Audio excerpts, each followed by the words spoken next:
বাবুর্চির রান্নাকে হার মানিয়ে 3টি রেসিপি আপনাদের সাথে শেয়ার করব। প্রথমে আপনাদের সাথে শেয়ার করব হচ্ছে জর্দা রান্না রেসিপি। এখানে আমি পানি নিয়েছি, পর্যাপ্ত পরিমাণ পানি নেওয়ার পর লবণ দিয়ে দিলাম, গরম মশলা, তেজপাতা, তারপর হচ্ছে এই যে সয়াবিন তেল, মানে সাদা তেল দিলেই হবে। 1 কেজি বাসমতি চাউলের জর্দাটা রান্না করব। এখানে হচ্ছে আমি ফুড কালার দিয়েছি, তবে জর্দা রঙটা দেওয়াই ভালো, বেশি ফুড কালার অনেকটা দিলেও তেমন একটা কালার আসে না। পরে হচ্ছে আমি কালার দিয়েছি। যাই হোক, আপনাদের সাথে সবই শেয়ার করব। আমার ঘরে অন্য একটা হলুদ রঙের ছিল, সেটাও দিয়েছি, তারপরও দেখি না কালার আসতেছে না। তো যার কারণে হচ্ছে আর কি জর্দা রঙটা পরে আনানোর জন্য পাঠাইছি। আর লেবুর রস দিয়েছি, যদি আপনাদের কাছে কমলা থাকে কমলার খোসা বা কমলার রস দিবেন। তো আমি হচ্ছে ওটা না থাকার কারণে লেবুর রস দিলাম, এতে সুন্দর একটি স্মেল আসবে। আর এই তো এখানে ঘি দিলাম, তারপর তেজপাতা, গরম মশলা। 1 কেজি চালে 1 কেজি চিনি পুরোটাই ঢেলে দিয়েছি। সমান সমান নিতে হবে, চাল যতটুকু চিনি ততটুকু নেবেন, তাহলে পারফেক্ট আসবে। এখানে আমি অল্প পরিমাণে স্বাদের ব্যালেন্স রাখার জন্য লবণ দিয়েছি, বেশি লবণ দেওয়ার প্রয়োজন নেই। এখানে দিলাম পানি অল্প পরিমাণে। আমি হচ্ছে ওই যে চালে যে কালারটা সুন্দর আসে না, যার কারণে জর্দা রং আনাইছি। তারপর হচ্ছে এখন একটু পানি দিয়ে ওই যে চিনির যে পানিটা সেটার সাথে মিক্স করে দিলাম। এখন হচ্ছে চিনিটাকে গলিয়ে নিয়েছি, চিনিটা গলানোর পর চালটা দিতে হবে, তাহলে কিন্তু চালটা যতটুকু বাকি আছে ফোটার ততটা ফুটবে। চালটা কিন্তু 80% ফুটিয়ে নিয়েছিলাম, এখন বাকিটুকু এই যে দমে রেখে দেওয়ার পর ফুটে যাবে।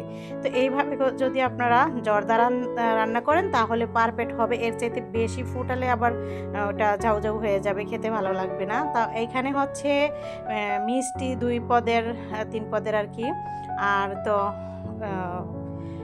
কিশমিশ, বাদাম, তারপর হচ্ছে আনার ফল, এরপর হচ্ছে মুরব্বা। এখন হচ্ছে আমি একটু মুরব্বা, কিশমিশ আর হচ্ছে বাদাম মিক্স করে দিলাম, যেন নিচের চালটিতে মিশে যায় রান্নার আগে। এরপর আমি 3 ধাপে দিব। আসলে আমি যেভাবে জর্দাটা রান্না করি, বাবুর্চির হাতের জর্দাকেও হার মানাবে মাশাল্লাহ। আপনারা এইভাবে একবার ট্রাই করে দেখবেন। তো দেখুন, এখন আমি দিয়ে দিলাম আনার ফল আর দিয়ে দিলাম মিষ্টি, কারণ উপর দিয়ে থাকলে দেখা গেছে নিচের দিকে যদি আমি না মিশাই তাহলে খাওয়ার সময় একজনের বেশি হবে কম হবে। তো এইভাবে মিক্স করে দিবেন। আর উপর দিয়ে হচ্ছে শুধু সাজানোর জন্য রাখবো। তো এই তো মিক্স করে দেওয়ার পর আমি আরেক ধাপ দিয়ে দিচ্ছি, এখানে আবার আনার ফল দিলাম। মানে এই কাজটা করতে হবে। আনার ফলটা কিন্তু আমি দিতেছি এটা ঠান্ডা হওয়ার পর, আর ওই সময়গুলো দিয়েছি রান্না করার সময়।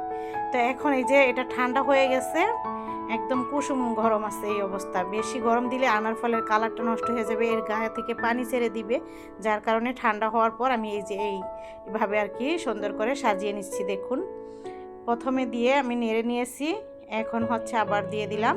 এক এক করে সব কিছু দিয়ে ভালো করে মিক্স করে নিতে হবে মিলিয়ে, তাহলে সব জায়গায় মিলে আর কি সমান হয়ে যাবে। এরপর উপর দিয়ে আবার একটু বেশি করে সুন্দর করে সাজিয়ে দিচ্ছি। এরপর এক সাইড থেকে মেহমানের পাতে দিবেন, দেখতে অনেক ভালো লাগবে আর খেতেও কিন্তু এটা কিন্তু অনেক সুন্দর এবং পারফেক্ট স্বাদ হয়েছে। আমি যেভাবে রান্না করেছি আপনারা ঠিক সেভাবে রান্না করবেন। আপনারা দেখতেছেন, আর যারা খেয়েছে তারা মাশাল্লাহ প্রশংসা করেছে, আর সত্যিই অনেক ভালো হয়েছে। আমি নিজেও ট্রাই করে দেখেছি। তো এই তো এখন হচ্ছে রেডি। তো কেমন লাগলো অবশ্যই জানাবেন। এরপর দ্বিতীয় যে রেসিপিটা সেটা শেয়ার করব, সেটা হচ্ছে চিকেন দিয়ে হচ্ছে শাসলিক তৈরি করা। শাসলিক অনেকেই হচ্ছে তৈরি করে, তবে আমি যেভাবে তৈরি করব এভাবে করবেন, অনেকটা জুচি, খেতে অনেক ভালো লাগবে। বিয়ে বাড়ি বা রেস্টুরেন্ট যেখানেই যান না কেন, এর চাইতে আর ভালো সুন্দরও হবে না, স্বাদও হবে না। তো এখানে মরিচের গুঁড়া আর হচ্ছে লবণ, সাথে হচ্ছে গোলমরিচ গুঁড়া নেওয়া হয়েছে। প্রথমে আদা রসুন বাটা, এরপর হচ্ছে গোলমরিচ গুঁড়া আর লাল মরিচ গুঁড়া আর হচ্ছে মতো লবণ, তারপর হচ্ছে হাত দিয়ে ভালো করে মাখিয়ে নিতে হবে, কিন্তু সয়া সসটা দিয়ে। সয়া সসও আমি দিয়েছি, ভিডিওটা টেনে না দিলে এমনিতেই বড় হয়ে গেছে 3টা রেসিপি দেখানোর জন্য, যার কারণে একটু টেনে দিয়েছি। সাদা সিরকা দিয়েছি 2 চামচ, সাদা সিরকাটা অবশ্যই দিবেন। তারপর এখানে টমেটো সস দিতে হবে। টমেটো সসটা কিন্তু 2 ভাবে দিতে হবে।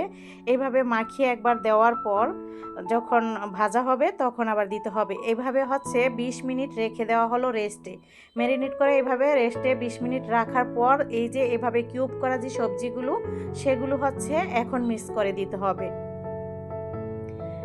ম্যারিনেট করার পর এটা মিক্স করবেন, যখন কাঠিতে গাঁথবেন সেই সময় এই সবজিগুলো এরকমভাবে মশলার সাথে মাংসটার সাথে আর কি মিশিয়ে নিলেই হয়ে যাবে। তারপর দেখুন এখানে কাঠি নিয়েছি, এখন হচ্ছে একটা সবজি, এক টুকরা মাংস, 2 টুকরা মাংস দেওয়া হলো, একটা পেঁয়াজ, মানে মাংসের পরিমাণটা এখানে বেশি দেওয়া হচ্ছে, অনেকে সবজির পরিমাণটা বেশি দেয়। তো যাই হোক, যারা যেটা পছন্দ করেন, চাইলে এখানে সবজিটা আরও বেশি ইউজ করা যায়, তাহলে দেখতে আরও বড় লাগতো। 5 পিস মাংস, 4 পিস মাংস এরকম করে দিয়ে আবার হচ্ছে 4-5 পিস সবজি দিবেন। তো দেখুন সব কটা গাঁথা হয়ে গেল, এখন হচ্ছে ভাজার পালা। তো দেখুন তো কতটা সুন্দর এবং লোভনীয় হয়েছে, ভাজলে আপনাদের খেতে ইচ্ছে করবে। দেখুন ভাজা শুরু করে দিব এখনই।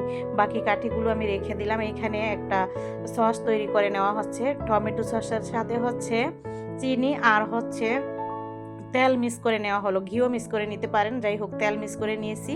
এখন প্যানে দিয়েছি ঘি দেওয়ার পর হচ্ছে এই কাঠিগুলো এভাবে দিয়ে ফ্রাই করলেই কিন্তু হয়ে যাবে, একদম সহজ আর সুন্দর মতো ফ্রাই করে নিতে হবে। ফ্রাই করাটা একদমই সহজ। আর টমেটো সসের যে আলাদা যে বানানো হয়েছে সেটা এখানে হচ্ছে এইভাবে ব্যারাস করে দিতে হবে, উল্টানোর সময় ঘুরিয়ে ঘুরিয়ে কিন্তু কাঠিটাকে উল্টিয়ে দিতে হবে।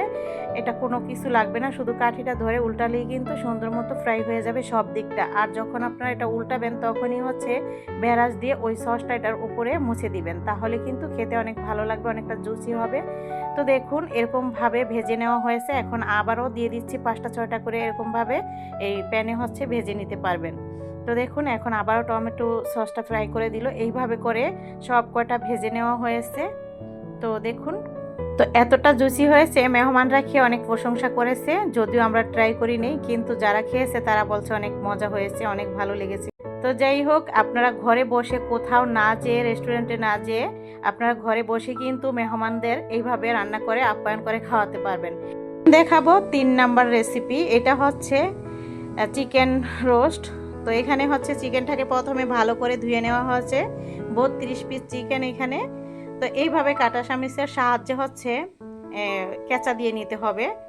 তো এইভাবে করে আমি সব কটা রেডি করে নিয়েছি। তারপর এখন এখানে মরিচের গুঁড়া আর হচ্ছে লবণ মাখিয়ে নিব, আর জর্দা রং দিয়েছি। জর্দা রংটা আমি যদিও একটু অল্প দিয়েছি, আপনারা চাইলে আর একটু বেশি দিতে পারেন, তো আমার কাছে ওই সময় কম ছিল, যার কারণে আমি একটু কম করে মাখিয়েছি। জর্দা রংটা দিয়ে মাখালে আসলে কালচা দেখা যায় না, দেখতে অনেকটা হেলদি ভাব থাকে, ভালো লাগে দেখতে। তো এভাবে মাখানোর পর হচ্ছে আমি ফ্রাই প্যানে 1 কেজি তেলের কিছুটা রেখে বাকিটা পুরোই ঢেলে দিয়েছি, যেন ডুবো তেলে ভালো মতো ভাজা যায়। আবার একদম ড্রাই করে ভাজা যাবে না, মানে একটু নরম করেই ভাজতে হবে, বেশি শক্ত করলে কিন্তু আবার ভালো লাগে না সেটা খেতে। তো এইভাবে উল্টিয়ে পাল্টিয়ে আমি সব কটাকে ভেজে নিব। যারা ভিডিওটা দেখতেছেন ধৈর্য সহকারে তাদেরকে অসংখ্য ধন্যবাদ। আর যারা এখনও আমার চ্যানেলটিকে সাবস্ক্রাইব করেনি, প্লিজ আমার চ্যানেলটিকে সাবস্ক্রাইব করে দিবেন। যারা পেজ থেকে দেখতেছেন আমার পেজটাকে ফলো দিয়ে রাখবেন প্লিজ। তো একই সাথে আপনারা হচ্ছে 3টা রেসিপি শিখে নিতে পারবেন, একটু ধৈর্য সহকারে দেখলে কতটা সহজে এই রেসিপিগুলো তৈরি করে নিতে পারবেন। কয়টা চিকেন ফ্রাই করার পর আমি এখানে পেঁয়াজ বেরেস্তা করে নিচ্ছি। একটু বেশি করে পেঁয়াজ বেরেস্তাটা যদি আপনি দেন তাহলে খেতে ভালো লাগে। এখানে দিয়েছি তেল, তারপর ওই তেলটাই আর কি, যেই তেলটা দিয়ে চিকেন ফ্রাই করেছি সেই তেলটা দিয়ে হচ্ছে পেঁয়াজ বেরেস্তা করেছি, সেই তেলটা দিয়ে আবার রান্নাটা করতেছি, এতে কোনো সমস্যা হবে না, আরও ভালো লাগবে খেতে। কিছুটা পেঁয়াজ, গরম মশলা, তেজপাতা দেওয়ার পর দিয়ে দিলাম আদা রসুন বাটা, তারপর বাদাম বাটা দিয়েছি, এখন লাল মরিচের গুঁড়া, ধনিয়া গুঁড়া আর দিয়ে দিব হচ্ছে জিরা গুঁড়া। জিরা গুঁড়াটা একটু পরে দিচ্ছি। তো এখন ভালো করে মিক্স করে নিলাম, আর টক দই দিয়ে দিলাম। টক দইটা দিয়ে আবার নেড়ে নিচ্ছি, টক দইটা ধুয়ে একটু পানি দিয়ে দিলাম। আর এখানে 2 প্যাকেট মশলা পুরোটা ঢেলে দিয়ে দিলাম, কারণ 2 প্যাকেট মশলা এখানে লাগবে। আর এই তো পেঁয়াজ বেরেস্তা আমি 2 ধাপে দিয়ে দিব। তো এখন কিছুটা দিলাম, আর এই তো জিরা গুঁড়াটা দিয়ে দিলাম, ভাজা জিরা গুঁড়া।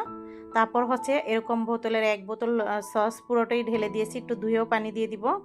তো দিয়ে দিলাম, সসটা আর একটু বেশি হলে বেশি ভালো লাগতো। এখন আমি কেওড়া জল দিয়েছি। তারপর হচ্ছে ওই চিকেনগুলো, মানে ভাজা চিকেনগুলো সব দিয়ে দিব, দিয়ে ভালো করে নেড়ে মিশিয়ে নিতে হবে। আর আমি একটু গুঁড়া দুধ ঘুলিয়ে দিব, যদি আপনাদের কাছে গরুর দুধ জাল দেওয়া থাকে, তরল দুধ, সেটা দিতে পারেন। তো গুঁড়া দুধটা গুলিয়েই দিব। তো দেখুন এই তো এখন ভালো করে নেড়ে নিলাম। তারপর পেঁয়াজ বেরেস্তা দিয়ে দিচ্ছি, আর ওই যে দুধটা দিয়ে দিলাম, আর টেস্টি সল্ট দিয়ে দিচ্ছি। টেস্টি সল্টটা দিলে একটু টেস্ট হয় খেতে।